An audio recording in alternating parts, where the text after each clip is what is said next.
Can you tell me about this relationship? It happened because my best friend from Australia, a Hungarian who'd known me in Sydney when we were young guys together, and he moved to Europe and I moved to Europe, and he was living in Madrid, and he would visit London, and one day he phoned me from Madrid and said, "Tony, a very good friend of mine, a woman from Chile called Patricia, is coming to London for the weekend to shop and to have a look around. Can she stay with you?" I thought it would be a nice gesture. I said, "Of course, you know, she can put up in the spare room." And so she duly arrived, and I remember meeting her at the London terminal, airport terminal, and she was wearing a little cape, and I wasn't knocked off my feet immediately by her beauty. I think she had glasses on at the time, and I can't remember what we did with the weekend. All I know is that she slept in a separate room. I don't think we kissed. We certainly didn't go to bed together. We went to museums, we had a lovely weekend, but nothing special was I aware of. 2 days after her departure back to Madrid, I knew, or even less, maybe a day, that I was as deeply in love as I'd ever been in my life with this woman. And she wrote to me to say the same thing had happened to her. What happened after this initial meeting? Well, she was still concealing it from Gary. Now I discovered from her when she was here that Gary, who was married with 2 growing children to a German air hostess, had fallen in love with Patricia and was actually having a very passionate, deep, private affair with her, possibly the deepest of his life. And he had sent her to me in good faith. Patricia did not tell him how she felt about me or I about her. So for several months it remained a secret between us. But we were now in a triangle, only he didn't know about it.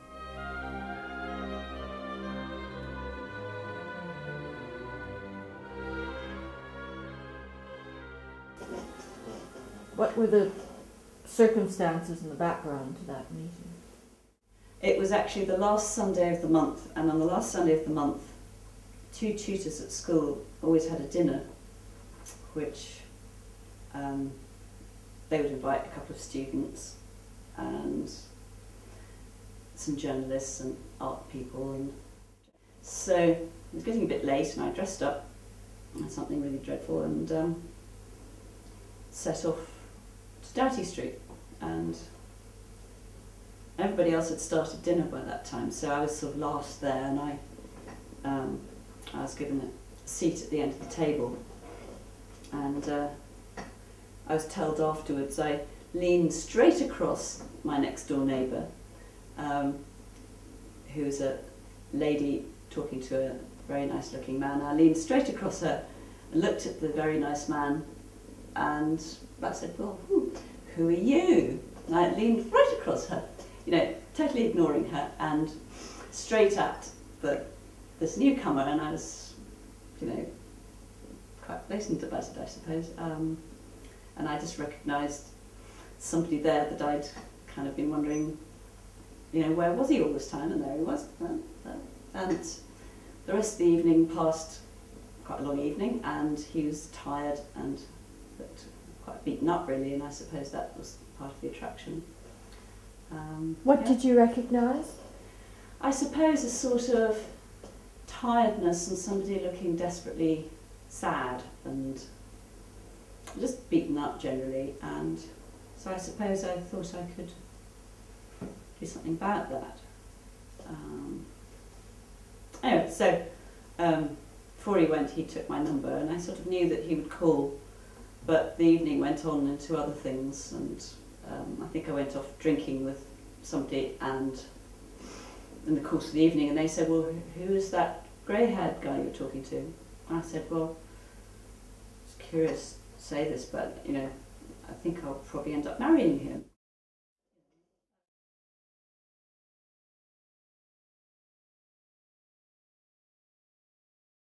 Marianne, when you met Alessandro initially, were there any coincidences that brought you together?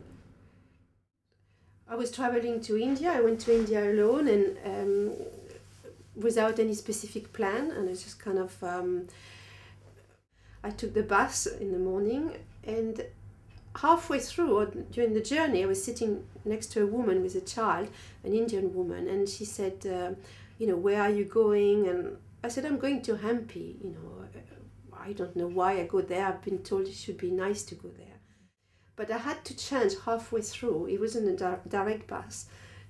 And where I had to change, it was a place called Oubli, which in French, you know, means kind of forgotten, to forget. I mean, this word always reminds me to be, you know. And I went there. When I arrived in this bus station, I had to ask my way to take the next connection. And nobody spoke English. Nobody could sort of tell me which bus I had to take. So I waited for 2 hours. And at that point, I started to feeling really lost, thinking, how many more hours am I going to wait at that bus station, where every time I ask, you know, nobody can give me the answer how to carry on my journey. So in situations like that, I always sit and I wait. You know, I always feel like by doing nothing is when something comes.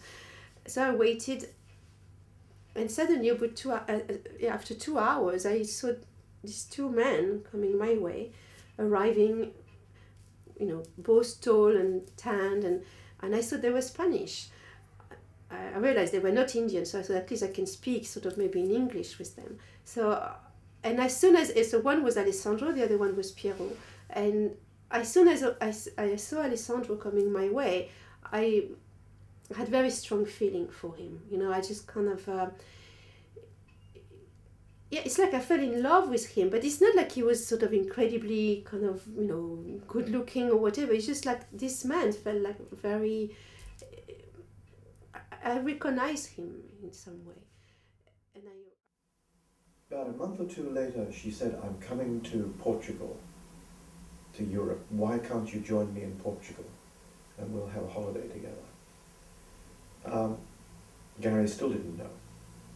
And we did meet in Portugal and hired a car and stayed and toured all over Portugal, to the beaches and to the shrines and to the countryside. And it was the most transformative, pure, unforgettable, romantic, erotic experience I've ever had. She described him as a drum and me as a violin, that she wanted both instruments. And we were now in a triangle. And I asked, and I said, you know, I'm going to Hampi, do you know the bus? And he said, yeah, this is where we are going, you know, just follow us. So we took the bus, which was arriving only a few minutes later. That was also, you know, I wait 2 hours, nothing happens. And the moment I see them, suddenly the bus is departing within 5 minutes. You know, it's sort of like, it seemed like as soon as I met him, life started to move on again normally. Where when I was alone, it's like every time I stopped, you know. So we went on the bus, and I don't know why I didn't sit with them. It was just kind of, so they sat at the front of the bus and I went right at them. So for many hours we traveled and I was not actually speaking, but I kept looking at them, you know, from the back, because they were at the front. I could see Alessandro's from the back, and I remember feeling extremely connected with that sort of figure, you know, in front of me. I was like, how did things progress between you and Alessandro? From that moment. From this moment. So the following day, yes, and I think he did ask me how old I was, or when was my birthday, or maybe I told him, yeah, tomorrow is my birthday. So in the morning, I woke up very early. They were sleeping, and I just kind of got up, and there was a sort of like little cafe where I I took a coffee, and I remember I was writing to my sister. In those days there were no emails and no, phone was very difficult, so you had to write airmail letters. So I was writing this airmail letter to my sister, and I told her, I said, I met this man, Alessandro, and I'm really in love. And I only met him the day before, but I had to tell my sister. I was really aware that it was a very special meeting. And as I was, after, well, we did have dinner a few times, but then I went to the States, and I had a few letters in the States, but just sort of general chit-chat really. And then towards the beginning of the next year, again April, I think he came over, or May was it? He came over to Britain Salutes New York, which is held at exhibitions and things in New York.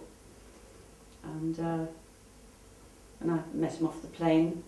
That was all kind of really sweet and nice. And we were quarrelling within 2 days. And then we seemed to do that for quite a long time. We'd sort of have a horrible quarrel, a long silence, make up, and we sort of shuffled through, some lovely years, but we always had these terrible arguments about totally ridiculous things. I know I wouldn't have acted like that with someone else. It's not like, it's something that I was doing with kind of any man I met. It was sort of, with Alessandro,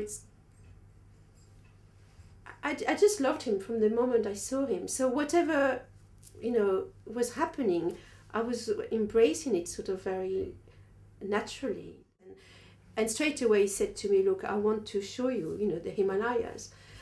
I wasn't so keen, I'm not a mountain person. So I kind of said, okay, show me. So we traveled all the way to Delhi. And from Delhi, we were supposed to take a bus to the Himalayas. We traveled to Delhi, and we were staying in this, again, cheap hotel in Delhi. And suddenly, the police came into the room. And they took Alessandro to one side and me to one side. And in fact, one of them took me outside the room on the sort of landing, and he said to me, do you know this guy? And I said, yes, I do. He said, how long have you known him? And I said, I don't know, maybe 2 weeks, whatever. I said, I couldn't really lie and say I had known him for years. He said, he's a very bad guy. He said, he's very, very bad. He said, look, his passport, it's a false passport. So he said, don't trust this man, he's very, very bad. Look, his passport, the photo, it's not real. He put a wrong photo. So suddenly my mind started to go all, what was a dream? I was so happy I felt I had met the man of my life. And then this policeman is telling me that, he's almost like a crook and a criminal, and he's traveling on a false passport. He said, look, take your things now and just go. Just leave this hotel, don't come back, go. And I looked at Alessandro, and Alessandro was like staring at me, completely speechless. And I looked, and we didn't know really what to say, but I left, And I went to a station, and I took a train, any train, whichever train was departing, I just took. I said, I must run away. What is this story? I don't want to be involved. So things got pretty damned intense.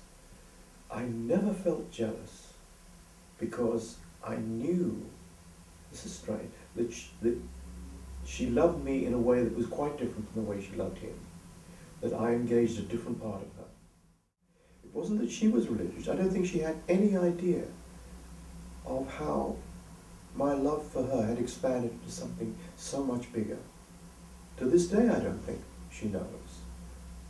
And we're still in contact and still writing to each other or emailing now, and have been in contact all those years. Eventually, she and Gary being in Madrid together, and he having given up everything for her, they decamped to Chile, which is her home country. He was in advertising, as I was at the time, and he was working for an advertising agency in Santiago, and I was here in London. I was in subsequent relationships with women here in London, with whom I thought I loved, and I lived with them for periods of 10 or 11 years, 2 women at least, one after the other. And during those 2 relationships, I was still carrying a torch for Patricia. Nothing that I had with them was as deep as what I had felt there, in terms of opening me up into the world. And so I'm sorry for the women, but finally I had to realize, and they had to realize, that they were supplanted by something prior to their arrival on the scene. And we would drift apart. The relationships drifted. Did the relationship evolve in a positive way, or eventually did you divorce? Yeah, we did. We divorced about 10 years ago.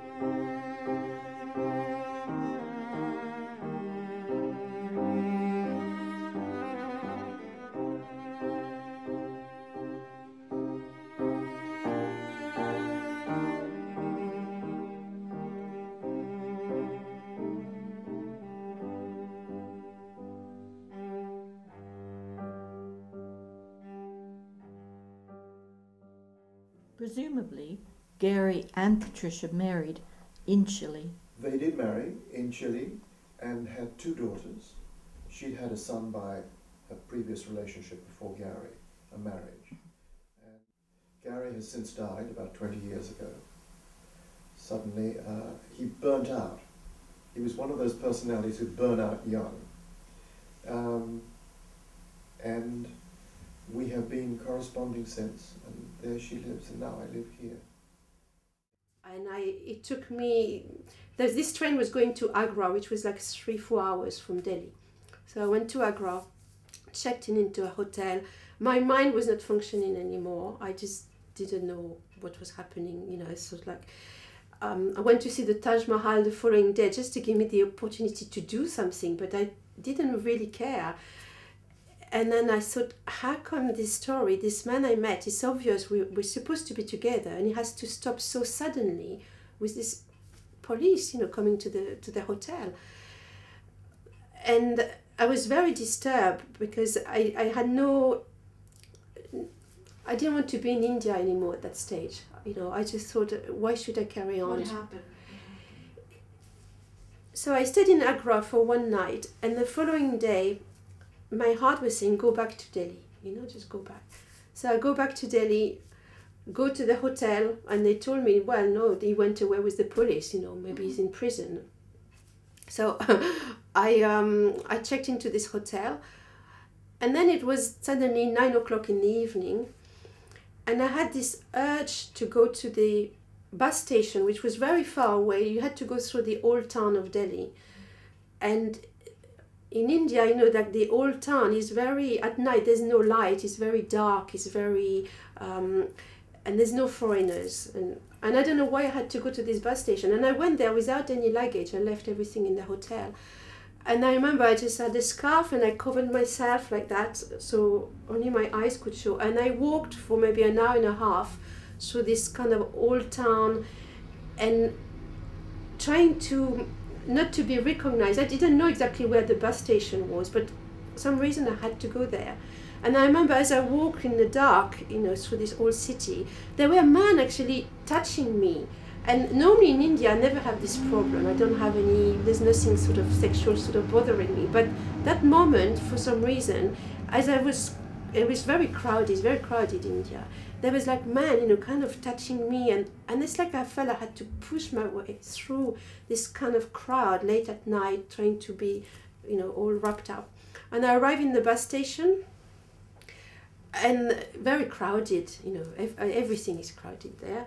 and I just looked, and I didn't know what I was looking for. In fact, I didn't know why I was there.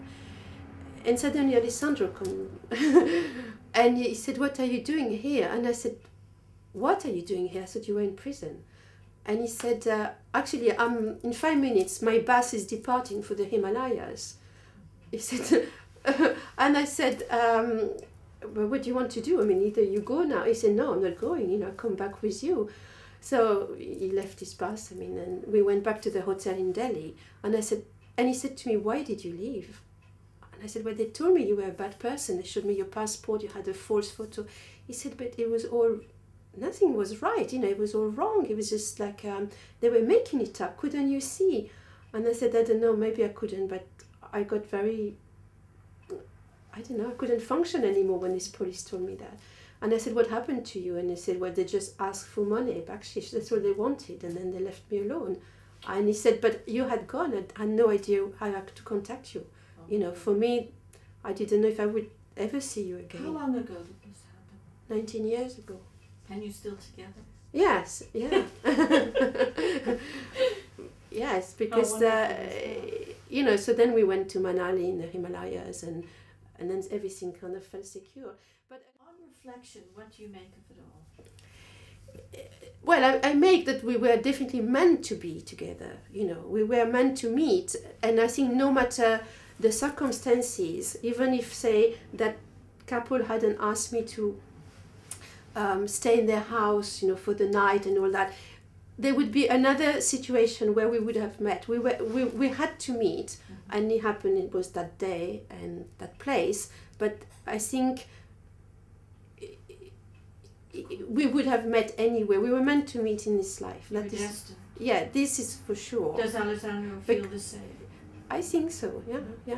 Because even when we sort of separated in Delhi, why did I have to go to this bus stop late at night? I had no reason. I even didn't have my luggage. It's not like I was going to take any bus. I left everything in the hotel. I just had to walk for an hour and a half through this kind of dark place. And within a second, it just appeared. 5 minutes later, he would have been on the bus to the Himalayas. So I actually also arrived on time in that bus station.